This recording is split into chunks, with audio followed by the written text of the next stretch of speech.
Good evening everyone. Today ఇంకో topic చూద్దాం.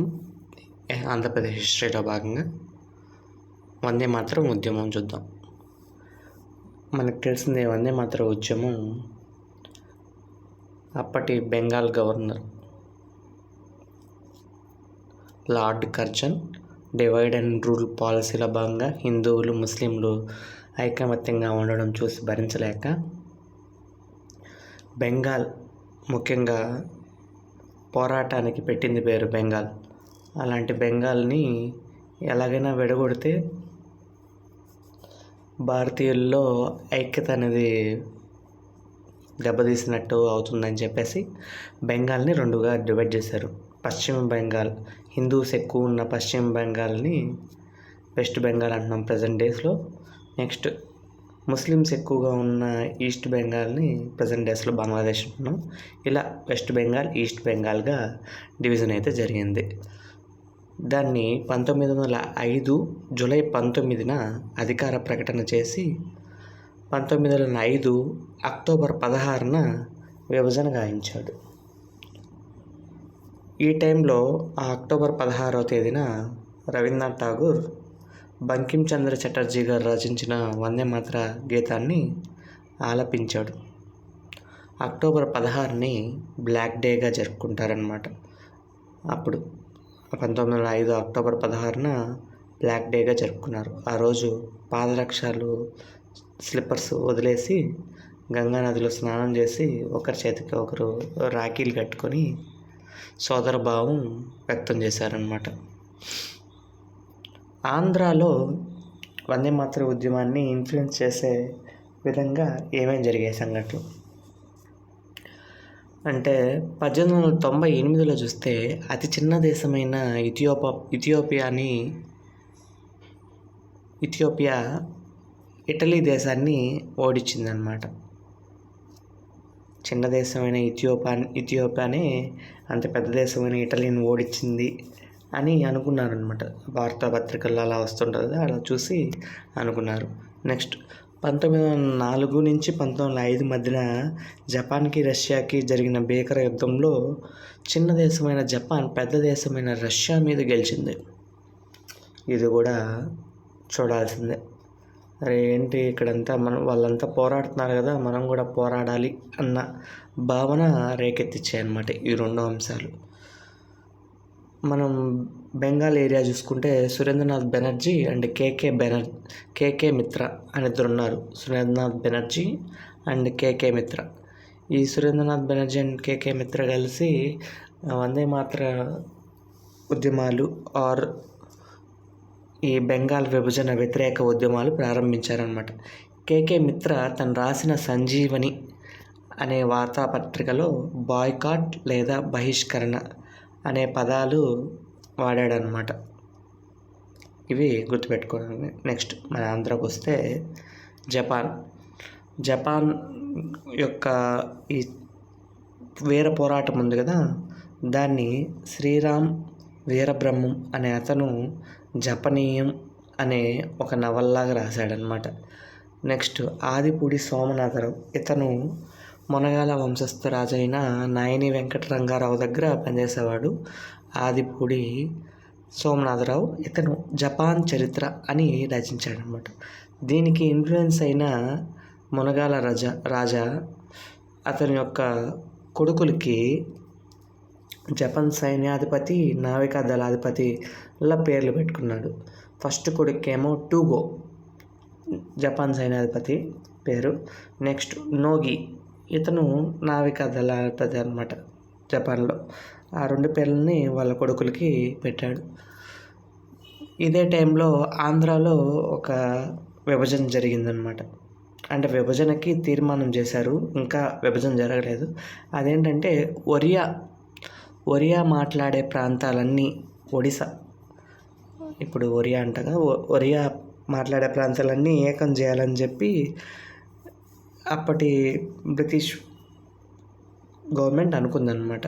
దానిలో భాగంగా గంజాం జిల్లాలోని కొన్ని ప్రాంతాలు అండ్ మన విశాఖ ఏజెన్సీలోని కొన్ని ప్రాంతాలను విభజన చేసేందుకు తీర్మానించారనమాట. దీన్ని వ్యతిరేకించిన కొన్ని పత్రికలు ఉన్నాయి. ద హిందూ, స్వదేశీ మిత్రన్. ఈ రెండు జి సుబ్రహ్మణ్యం అయ్యర్ అనే ఆయన ఎడిటర్ అనమాట. రెండిటికి grand old man of India అంటారు జి సుబ్రహ్మణ్యం అయ్యర్ని. ద హిందూ అండ్ స్వదేశీ మిత్రన్ పత్రికలు. నెక్స్ట్ మద్రాస్ స్టాండర్డ్, శాంసూల్ అక్బర్ అనే పత్రికలు వ్యతిరేకించాయన్నమాట. ఇలా ఒరియా మాట్లాడే దాన్ని బట్టి ఏంది విభజన చేసేది ఏంటి అని చెప్పి దీన్ని ఇలా గంజాము ఒరిస్సాలో కలవడాన్ని ఒక బెంగాల్ గవర్నర్ కూడా వ్యతిరేకించాడు. ఆయన పేరు సర్ ఆండ్రూ బ్రాజర్. తీవ్ర విమర్శలు, తీవ్ర నిరసనల వల్ల ఈ తీర్మానాన్ని బ్రిటిష్ గవర్నమెంట్ అయితే వెనక్కి తీసుకుందనమాట. నెక్స్ట్ వందే మాతరం ఉద్యమం మన ఇండియాలో, ముఖ్యంగా మన ఆంధ్రాలో రావడానికి ఒక మీటింగ్ జరిగిందనమాట మద్రాసులో. దాన్నే మద్రాస్ బీచ్ సమావేశం అంటారు. 1905 ఎవరైతే the Hindu and the Swadeshi Mitran papers యొక్క ఎడిటర్ ఎవరున్నారో జి సుబ్రహ్మణ్యం అయ్యర్, అతన్ని the grand old man of Andhra అంటారు. The grand old man of India వచ్చి దాదాబాయి నౌరోజీ అనమాట. ఇతని అధ్యక్షతన జరిగింది. దీనికి కొంతమంది ఆంధ్రులు పాల్గొన్నారు. ఇది యాక్చువల్లీ ఒక విద్యార్థుల సమావేశం అన్నమాట. ఇతను ఏదైతే కండక్ట్ చేశాడో Subrahmanyam Iyer, grand old man of Andhra, అదొక విద్యార్థులతో సమావేశం అన్నమాట. అక్కడికి హాజరైన విద్యార్థులు ఎవరంటే గాడిచర్ల హరిసర్వోత్తమరావు, అయ్యదేవర కాళేశ్వరరావు, కుమర్రాజు లక్ష్మణరావు, గొల్లపూడి సీతారామశాస్త్రి. ఈ ప్రోగ్రాంలో సుబ్రహ్మణ్యం భారతి అనే ఒక తమిళ కవి కొన్ని పద్యాలు పాడి ప్రజలను ఉత్సాహపరిచారనమాట. మద్రాస్ బీచ్ సమావేశం అనేది 1905లో జరిగింది. ఇది విద్యార్థులతో జి సుబ్రహ్మణ్యం అయ్యర్ నిర్వహించిన ఒక సమావేశం. ఈ సమావేశానికి గాను గొల్లపూడి సీతారామశాస్త్రి, అయ్యదేవర కాళేశ్వరరావు, కొమర్రాజు లక్ష్మణరావు, గాడిచర్ల హరిసర్వోత్తమరావు లాంటి విద్యార్థులు పాల్గొన్నారన్నమాట. నెక్స్ట్ ఐఎన్సి 1906లో ఐఎన్సి సెషన్ జరిగింది కలకత్తాలో. దానికి అధ్యక్షుడు ఎవరు అంటే దాదాబాయి నౌరోజీ. అతన్ని grand old man of India అని అనుకుంటాం కదా. ఈ 1906లో జరిగిన ఐఎన్సి కాంగ్రెస్లో అతివాదులకి, మితవాదులకి, ఎక్స్ట్రీమిస్టులకి, ఆ తర్వాత మోడరేట్స్కి మధ్య అభిప్రాయ భేదాలు ఎక్కువైపోయాయి అన్నమాట. మితవాదులు ఏంటంటే ఏదన్నా ఒక పిటిషన్ రాద్దాము, వాళ్ళని అడుక్కొని దాన్ని సాధిద్దాము అని అనుకునేవాళ్ళు అనమాట. వాళ్ళని ప్రాధేయపడి దాన్ని సాధిద్దాము అని అనుకునేవాళ్ళు మితవాదులు. అతివాదులు అంటే ఇంక తెలిసిందే కదా, వాళ్ళు ఎంత పవర్ఫుల్గా ఉంటారో, వాళ్ళ థాట్స్, వాళ్ళ ఐడియాలజీ అంతా వేరుగా ఉంటుంది కదా. వాళ్ళు ఎలాగైనా తన్నైనా తీసుకుని రావాలి అన్నట్టుగా వాళ్ళు ఉండేవాళ్ళు అనమాట. ఈ రెండు పడేవి కాదనమాట వాళ్ళిద్దరికి.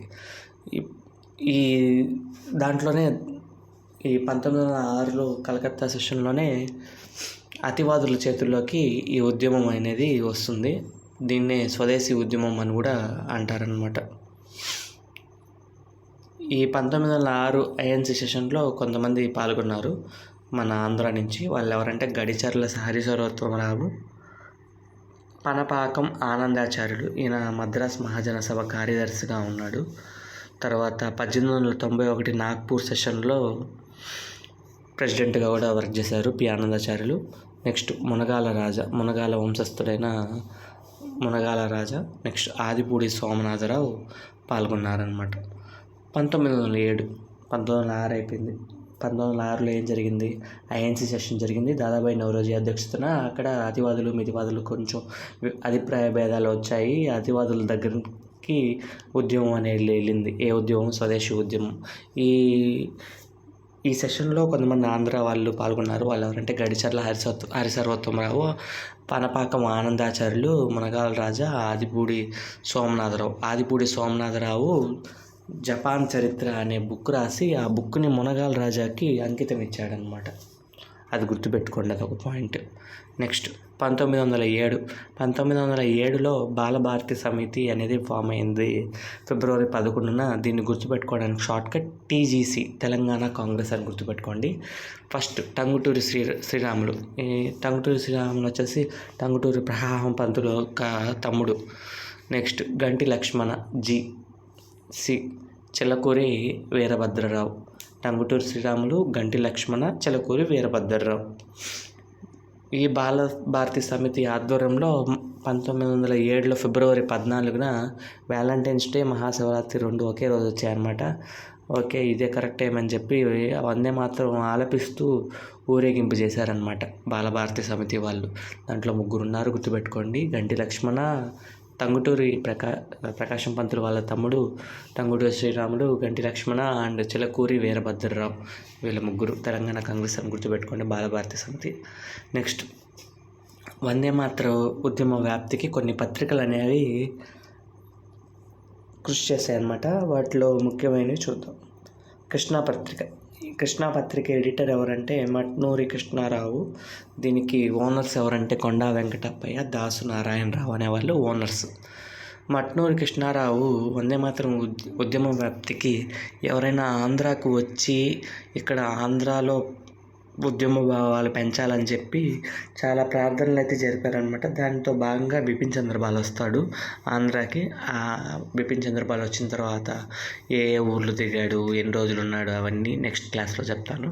నెక్స్ట్ స్వరాజ్య పత్రిక. ఈ స్వరాజ్య పత్రికకి గాడిచర్ల హరిసర్వోత్తం రావు అనే అతను ఎడిటర్ అనమాట.